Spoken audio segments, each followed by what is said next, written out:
기적같은 변화 27. 기적같은 변화. 나는 20년 전 어느 사건을 겪으면서 우리의 삶을 바꿀 수 있는 내의 놀라운 힘에 대해서 연구를 했다. 23살의 나이 결국도 약물 없이 치료하는 척추제압. 이건 공부를 아까 했던 그 내용 같은데요. 내 안에 강력한 치유력이 있다라는 것을 했고, 내 안에 잠든 거인을 깨우기가 44. 잠든 우리 주변에 누군가가 어려운 상황에 처했을 때 모든 것은 마음먹기 달렸다며 용기를 준다. 20년 전 내가 사고를 당했을 때도 누가 그렇게 말했을 것이다. 실제로 우리는 별다른 생각 없이 이 말은 자주 사용한다. 마음먹기 달렸다. 예를 들어서 어렸을 때 당신이 고소공포증이 있었다고 생각해보자. 당신의 친구들과 호숫가로 캠핑을 간다. 마침 호수 옆에는 다이빙하기 적합한 높은 바위가 있는데 친구들은 모두 바위에서 물속으로 뛰어내리며 즐거운 시간을 보내는데 당신만 혼자 남아서 호수에 발만 텀벙거리고 있다. 친구들은 당신을 발견하고 다이빙을 해보려며 졸라댄다. 두려운 기색을 보이며 싫다고 하자 친구들이 당신을 짓궂게 놀린다. 자존심이 상한 당신은 후들거리는 다리로 바위에 기어오른다. 바위에 서자 공포는 최고에 달한다. 미리쬐는 햇볕이 어깨를 태우는 듯하다. 온몸에 소름이 돋고 머리카락에서 떨어지는 물방울 소리까지 크게 들릴 정도다. 마음속에서는 나는 절대로 못해라는 생각이 요동친다. 당신은 아이가 서로 부딪힐 정도로 덜덜 떨면서 조금씩 움직여온다. 친구들의 야유 소리가 점점 더 커진다. 빨리 뛰어내려. 소리를 지르는 친구들도 이젠 제발 뛰어내리라며 애원한다. 당신은 눈을 질끈 감고 뛰어내린다. 당신은 물 위로 떠오르자 친구들은 환호성을 지른다. 그 순간 당신은 내부에 무언가가 근본적으로 바뀌었다는 것을 알게 된다. 마음속의 의심, 두려움, 불확실함이 모두 사라진 것이다. 공포가 떠난 자리에는 대신스럽고 긍정적인 현실이 자리한다. 이것은 지극히 평범한 예다. 실제로 사람들은 어떤 장애물에 걸려서 정신적으로 높은 경지, 아무런 의심과 두려움 없이 자유를 누리지 못하고 산다. 물론 당신도 정신력으로 무엇인가 극복해본 경험이 있을 것이다. 나 역시 여러 번 그런 경험을 했고 그 중에 스스로 척추를 치료했던 것은 제일 강렬한 경험이었다. 나는 늘 스스로 극한으로 몰아붙이고 이를 통해서 나를 발전시키는 것에 관심이 많았다. 인간의 몸과 마음이 가지는 잠재력에 매료되었기 때문이다. 특히 몸과 마음이 완전히 하나가 된다면 어떤 일이 일어날지를 늘 궁금했다. 물론 몸과 마음은 완벽히 분리되는 존재가 아니라는 사실을 잘 알고 있었다. 다만 예를 들어서 자동차를 운전하는 것이 몸인지 아니면 마음인지가 종종 궁금했던 것이다. 몸과 마음 중에서 실제로 어느 쪽이 나를 지배할까? 우리는 정신적인 고통이나 육체적인 질병에 걸리도록 유전적으로 정해져 있는 존재일까? 혹은 변덕스러운 환경에 영향을 받는 존재일까? 변화의 시작. 몸과 마음이 하나가 될 때 나타나는 힘을 경험한 이후에 나는 이와 비슷한 경험을 한 사람이 또 있는지 궁금해졌다. 나 말고도 병원에서 제시하는 치료법을 거부한 사람이 더 있을 것이 분명했다. 나는 이번 기회에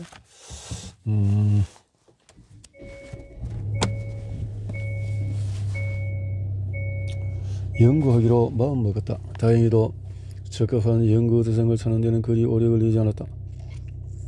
백혈병을 이긴 딘을 처음 먹어서 내가 운영하는 클리닉의 환자 대기실에서였다. 딘은 웃으며 내게 윙크를 했다. 그의 얼굴에는 커다란 레몬만한 종양이 2개나 달려있었는데 하나는 오른쪽 턱에 다른 하나는 왼쪽 이마에 있었다.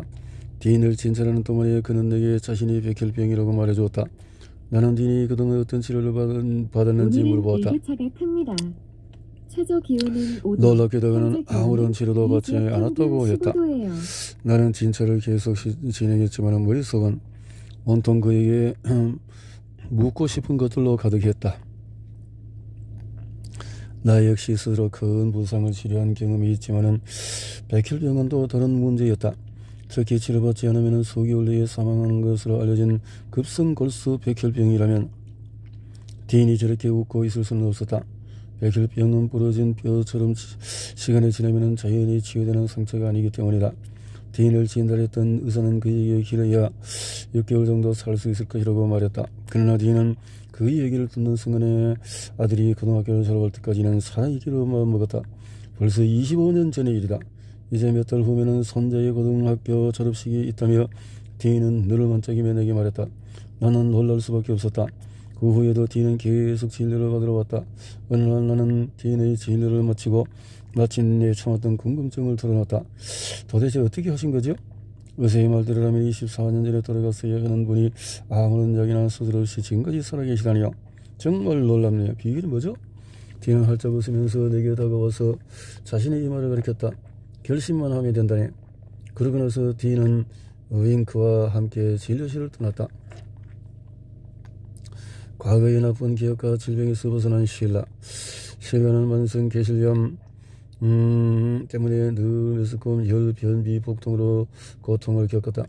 병원에서 치료를 받았지만 증상은 전혀 나아지지 않았다. 어느 날 신라는 좋지 않은 감정과 질병의 상관관계에 대해서 우연히 알게 되었다. 그리고 자신의 삶을 새로운 시각으로 되돌아보았다. 이미 30대 중반의 나이였지만 그녀는 여전히 자신이 어린 시절 받았던 상처의 피해자라고 여기고 있었다. 신라는 어린 시절에 부모의 이혼으로 어머니와 단둘이 살았다. 어머니는 일을 하느라고 바빴고 그녀는 늘 혼자였다. 물질적으로 풍족하지 못했을 뿐 아니라 친구들과 어울릴 기회가 없었던 신라는 자신이 뭔가를 도둑맞았다고 느꼈다. 감정에 집중하면서 신라는 그동안 자신이 바람직하지 못한 마음 상태로 살아왔음을 깨달았다. 나는 지난 20년 동안에 그녀는 자신의 어린 시절이 불우했기 때문에 가치 있는 일도 할 수 없고 만족감도 느낄 수 없다고 생각해왔다. 신라는 늘 자신의 쓸모있는 존재로 결코 변할 수 없으며 이 모든 것이 부모님 탓이라고 여겼다. 병원 치료로도 병이 호전되지 않자 신라는 부모에 대한 원망이 자신의 병과 직접 관련이 있을지 모른다고 생각하기 시작했다. 그리고 변하려는 의지가 없는 자신을 합리화하기 위해서 주변 사람들과 환경을 변명 그리고 사용해왔다는 것을 깨달았다. 신라는 꾸준히 자신의 의지와 깨달음을 상기하면서 자신의 피해자라고 생각했던 예전의 사고공식과 감정을 점차 버리게 되었다. 그는 정체성의 일부가 된 어린 시절과 관련된 부정적인 생각을 던져버리고 부모님을 용서했다. 이제 신라는 더 이상 고통받을 이유가 없었다. 그러자 병이 점점 호전되기 시작했다. 얼마 지나지 않아서 모든 고통스러운 증상은 말끔히 사라졌다. 스스로 병을 치유한 것이다. 더욱 중요한 것은 자신이 만든 마음의 속박에서 완전히 자유로워졌다는 사실이다. 그들의 공통점은 지난 7년간 나는 심각한 질병을 자연치유한 경험이 있는 사람들을 조사해봤다. 이들의 이야기는 정말 놀라웠다. 내가 이들을 만났을 때 이미 병이 상당히 호전된 상태였다. 악성 정량, 심장병, 당뇨 등등등등등 이들 병을 치료하기 위해서 더 이상 대안이 없던 상태에서 기적적으로 회복되었다. 스스로 치료한 것이다. 물론 병을 어느 정도 호전시켜준 치료법이 몇 개 있기는 했다. 하지만 병을 완전히 낫게 한 것은 없었다. 방사선 치료나 화학 치료로는 암을 치료할 수 없었고 수술은 병의 진행 속도를 늦춰줬을 뿐이었고 등등 이 대부분은 여러가지 치료법을 시도하다가 효과를 보지 못하고 치료를 중단했다. 나는 이들의 사례를 과학적인 관점에서 조사하기 시작했다. 이들의 경험은 자연치유는 결코 운이 아니었다. 기적 같은 일이 한번 일어난다면 그저 어쩌다 생긴 일이라고 말할 수 있지만은 자 이것을 이렇게 이 사람들이 이야기하는 치료법 때문에 병이 나은 것이 아니라면 어쩌면 마음과 뇌의 어떤 작용일까? 대부분의 의사들은 환자의 태도가 치료 과정과 영향을 미친다는 것을 인정한다. 그렇다면 아무런 치료도 받지 않은 이들이 병이 났다는 것은 순전히 마음의 힘이라고 말할 수 있지 않을까? 나는 이들의 치유 과정과 마음 사이에 어떤 과학적인 연관성이 있는지 살펴보기로 했다. 남다 깨달음 학교에 다니면서 모든 것은 마음먹기에 달렸다는 말의 신념이 되었다. 기적이란 뭔가? 너도 가끔은 자연치유라는 것은 믿기 힘들 때 있다. 하지만은 기적이든 아니든 간에 자연치유는 역사가 있었던 일이다. 고대로부터 이런 것이 종교에서도 이런 것이 나오고 있고, 시간이 흘러서 모든 것을 과학으로 설명하려는 시대에 들어와서 자연치유는 기적이 되었다. 기적이라는 단어를 사전에서 찾아보면 상식적으로 생각할 수 없는 기이한 일이라고 나와 있다. 역사적으로 기적이라고 불리는 사건들은 당시의 통념으로 이해할 수 없는 일, 혹은 과학적으로 정치적으로 설명될 수 없는 일이었다. 다시 현대로 돌아와 보자. 한 여자가 암에 걸려서 6개월밖에 살 수 없다는 판정을 받았다. 자, 그런데 또 완치되었다. 만약 우리가 이 일을 기적이라고 부른다면 진실을 놓치고 있는 것이다. 어떤 사건의 원인과 결과를 이해할 수 있다면 그것은 더 이상 기적이 아니다. 이것은 여기서 기적이라고 불리는 일들은 믿는 한 남자가 있다. 이 남자는 사회의 통념이나 간섭, 종교적인 신념 등에 개의치 않으려 한다. 이 남자가 고혈압 진단을 받아도 보고 생각해보자. 증상을 치료하는 게 목적인 통념적인 의사라면 약물 등등등 할 건데, 이 남자가 의사에게 고맙지 않아 내가 알아서 하겠습니다 하고 말한다면 어떨까? 의사는 이 사람은 건강을 망칠 셈이군 하고 생각할 것이다. 이 남자뿐만 아니라 누구든지 기적적인 결과를 바라는 사람은 사회의 통념과 싸워야 하며 비이성적이다 미쳤다는 소리를 듣게 된다. 하지만 기적을 과학적으로 설명할 수 있다면 기적을 바라는 사람 역시 더 이상 무모하거나 이상한 사람은 여겨지지 않을 것이다. 자연치유된 사람들의 4가지 공통점은 여러 해 동안의 자연치유를 경험한 사람들을 조사하면서 나는 이들이 공통적으로 4가지 특징을 가지고 있음을 발견했다. 그 이야기를 시작하기 전에 먼저 이들이 자연치유를 경험했다는 사실을 제외하면 겉으로 보이는 공통점은 하나도 없었다는 사실을 밝히고 싶다. 자, 생명과 치유력을 주는 자연 회복력은 생명과 치유력을 주는 자연 회복력. 내가 저지했던 사람들의 첫 번째 특징은 하나같이 자신 안에 존재하는 고차원적인 생명력을 믿었다는 것이다.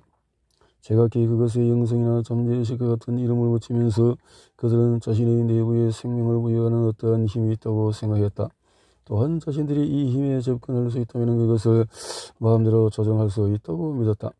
나 역시 이 힘의 존재로 확실히 존재하는 것으로 여겨왔다. 우리 몸에는 모든 기능을 구성하고 작동시키는 힘이 있다. 예를 들어서 심장의 자는벌의 멈춤 없이 하루에 10만 번 이상 뛰는 것은 힘 덕분이다. 이외에도 힘의 존재. 자, 잠시 1초 동안의 책 읽기를 멈춰봐라. 이 순간에도 세포 하나에서 10만 번의 화학가 일어난다. 그렇다면 모든 세포에서 일어나는 화학 반응의 수는 계산조차 불가능하다. 매 초마다 셀 수 없이 많은 화학 반응이 우리 몸속에서 일어난다. 다시 한번 이러한 몸속의 반응을 일일이 직접 조정해야 한다고 생각해 보기 바란다. 간단한 계산조차도 틀리는 우리에게 이런 반응들을 조정할 수 있다는 더 큰 힘이 존재한다는 것은 감사한 일이다. 바로 이 순간에도 우리 몸속에는 1000만 개의 세포가 죽고 새로운 세포가 그 자리를 다시 채우고 있다. 췌장의 세포는 하루 동안에 90% 이상이 재생된다. 아이 대각 세포의 기능은 유사분열을 통해서 새로운 세포로 전해진다. 또한 연구에 의하면 세포 간의 신호 교환 속도는 빛의 속도보다 빠르다고 한다. 지금쯤 당신은 심장을 멈춰보려고 시도를 할지 모르겠다. 하지만 심장을 움직이는 것뿐만 아니라 소화 효소를 분비하는 것까지 몸 안에서 일어나는 모든 일은 당신의 의지로 할 수 있는 것이 아니다. 당신의 의지보다도 더 큰 어떤 힘이 매일 심장을 통해서 혈액을 내내고 간의 66% 기능을 통제한다. 대부분의 사람들은 간의 역할이 그렇게 많은지 모르고 있겠지만 말이다. 바로 그 힘 덕분에 우리 몸의 작은 단백질 하나가 그 어떤 최신 장비보다도 DNA나 선거제를 더 잘 파악할 수 있는 것이다. 만약 우리 몸의 모든 DNA 사실을 일렬로 늘어놓는다면 그것은 태양까지 150번 왕복한 거리와 같다. 유전자라고 불리는 아주 작은 단백질 효소가 32억 쌍의 염기 배열로 이루어져 있는 것도 바로 그 힘 덕분이다. 우리가 알아차지 못하는 바이러스나 세균의 침입에도 몸은 어떻게 싸워야 하는지 안다. 심지어 우리의 면역계는 한번 침입했던 녀석들을 결코 잊지 않는다. 가장 놀라운 것은 정자와 난자라는 달랑 2개의 세포가 결합해서 100조 개의 세포들로 성장한다는 것이다. 우리 몸에 존재하는 힘은 생명을 만들고 믿을 수 없는 만큼 많은 과정을 운영한다. 우리는 살인 동안에 이 힘에 대해서 인식하지 못한다. 하지만 죽는 순간에 몸의 모든 기능은 정지하기 시작한다. 왜냐하면 이 힘이 사라지기 때문이다. 이 때문에 나는 자연치유를 경험한 사람들과 마찬가지로 우리의 이해를 뛰어넘는 어떤 큰 힘의 존재를 인정하지 않을 수가 없다. 우리는 의식을 가진 존재지만 사실은 중요하다고 생각하는 일에만 관심을 가질 뿐이다. 우리는 이 힘이 몸속에서 행하는 기적에는 관심을 기울이지 않는다.